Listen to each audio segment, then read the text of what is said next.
Hi friends, welcome to தெய்வாஸ் Nalabagam. இன்னைக்கு தெய்வாஸ் நலபாகத்துல ஒரு ஈஸியான ஸ்நாக்ஸ் ரெசிபி தாங்க பார்க்க போறோம். சூப்பரான பொட்டேட்டோ ஸ்மைலி எப்படி செய்யறதுன்னு பார்க்கலாம் வாங்க. பொட்டேட்டோ ஸ்மைலி பண்றதுக்கு நான் 3 உருளைக்கிழங்கு நல்லா உப்பு சேர்த்து வேக வச்சு தோல் உரிச்சிட்டு எடுத்து வச்சிருக்கேன். இப்போ இது எல்லாத்தையும் நம்ம துருவிக்கலாம். நம்ம அப்படியே மசிச்சு பண்ணோம்னா சில இடத்துல கட்டி கட்டியா இருக்கும். நம்மளுக்கு மாவு பிசையும் போது இந்த மாதிரி ஈவனா ஸ்மூத்தா கிடைக்காது. ஆனா இந்த மாதிரி நம்ம துருவிட்டு அதுக்கப்புறம் மாவு பிசைஞ்சோம்னா நல்லா ஸ்மூத்தா நமக்கு கிடைக்கும். அதனால இது எல்லாத்தையும் நல்லா துருவி எடுத்துக்கலாம். எல்லா உருளைக்கிழங்குமே நல்லா துருவியாச்சு. இப்போ இதை வேற ஒரு பவுலுக்கு மாத்திக்கலாம். அப்பதான் பிசையறதுக்கு நம்மளுக்கு கொஞ்சம் ஈஸியா இருக்கும். இப்போ ஒரு வேற பவுலுக்கு மாத்தியாச்சு. இது கூட 2 டேபிள் ஸ்பூன் கார்ன்ஃபிளவர் மாவு சேர்த்துக்கோங்க. இது கூட ஒரு 1/4 கப் அளவுக்கு பிரெட் கிரம்ஸ் சேர்த்துக்கோங்க. உங்ககிட்ட பிரெட் கிரம்ஸ் இல்லை அப்படின்னா நீங்க 2 பிரெட் ஸ்லைஸர் நல்லா மிக்சியில நல்லா பல்ஸ் மோட் வச்சு அரைச்சிட்டு அதுக்கப்புறம் சேர்த்துக்கோங்க. இது கூட ஒரு 1/4 டீஸ்பூன் மிளகாய் தூள், 1/2 டீஸ்பூன் உப்பு சேர்த்துக்கோங்க. சேர்த்துட்டு இது எல்லாத்தையும் நல்லா ஸ்மூத்தா வர வரைக்கும் நல்லா பிசைஞ்சு இதை எடுத்துக்கலாம். சாஃப்டா சப்பாத்தி மாவு மாதிரி இதை பிசைஞ்சு எடுத்துக்கலாம். இதுல நம்ம தண்ணி எதுவும் எக்ஸ்ட்ரா சேர்த்துக்க தேவையில்லை, இதுவே போதும். நீங்க இந்த உருளைக்கிழங்கு வேக வைக்கும் போது வேக வச்சு எடுத்த உடனே நீங்க உடனே அந்த தண்ணியில இருந்து எடுத்துடணும். அப்படியே கொஞ்சம் நேரம் வச்சிருந்துட்டு அதுக்கப்புறம் எடுத்தீங்க அப்படின்னா அந்த தண்ணி எல்லாம் உருளைக்கிழங்கு லைட்டா ஏறின மாதிரி இருக்கும். அப்ப அது கொஞ்சம் சலசலன்னு இருக்கும். அந்த மாதிரி இல்லாம உருளைக்கிழங்குல முடிஞ்ச வரைக்கும் தண்ணி எதுவும் இல்லாம ட்ரையா இருக்கிற மாதிரி பாத்துக்கோங்க. நல்லா பிசைஞ்சு இந்த மாதிரி நல்லா இருக்கணும். சாஃப்டாவும் இருக்கணும், கையிலயும் ஒட்டக்கூடாது. இந்த மாதிரி இருக்கணும். இந்த பதம் கரெக்டா சரியா இருக்கு. உங்களுக்கு ஒருவேளை தண்ணியை கொஞ்சம் கொலன்னு இருக்கிற மாதிரி இருந்துச்சுன்னா நீங்க எக்ஸ்ட்ரா மாவு கொஞ்சம் இல்லைன்னா பிரெட் கிரம்ஸ் சேர்த்து நீங்க பிசைஞ்சிக்கலாம். இப்போ இதை நம்ம தேய்ச்சிடலாம். அதுக்கு ஒரு சப்பாத்தி கட்டையில கொஞ்சம் ஆயில் அப்ளை பண்ணிக்கோங்க.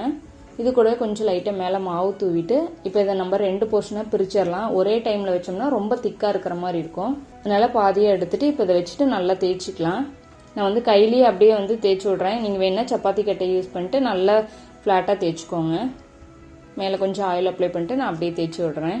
ரொம்பவும் மொத்தமா இருக்கக்கூடாது, அதுக்கு ரொம்ப மெல்லிசாவும் இருக்கக்கூடாது. கொஞ்சம் சப்பாத்தி மாவை விட நம்ம சப்பாத்தி தைக்கிறத விட கொஞ்சம் நல்லா திக்கா இருக்கணும்.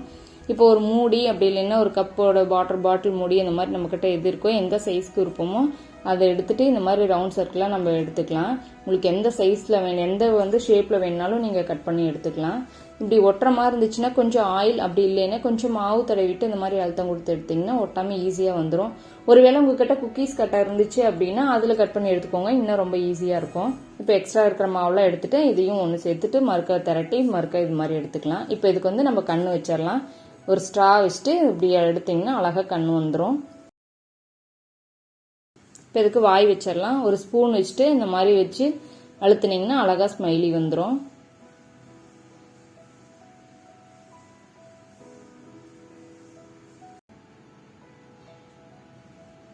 அழகா சூப்பரா சிரிச்ச முகம் இது மாதிரி ரெடி ஆயிடுச்சு. இதே மாதிரி மீதி இருக்கிற எல்லா மாவுலையுமே செஞ்சு ஃபர்ஸ்ட் இது மாதிரி நம்ம எல்லாம் எடுத்து வச்சுக்கலாம் ஒரு பிளேட்ல. அதுக்கப்புறம் நம்ம பொரிக்க ஆரம்பிச்சிடலாம். பாரு எல்லாமே ரெடி பண்ணியாச்சு. இப்போ இது எல்லாத்தையும் நம்ம எண்ணெயில போட்டு பொரிச்சு எடுத்துடலாம். எண்ணெய் காஞ்சிட்டு இருக்குது. இது காஞ்சதுக்கு அப்புறம் இதுல எல்லாத்தையுமே போட்டு நம்ம பொரிச்சு எடுத்துக்கலாம்.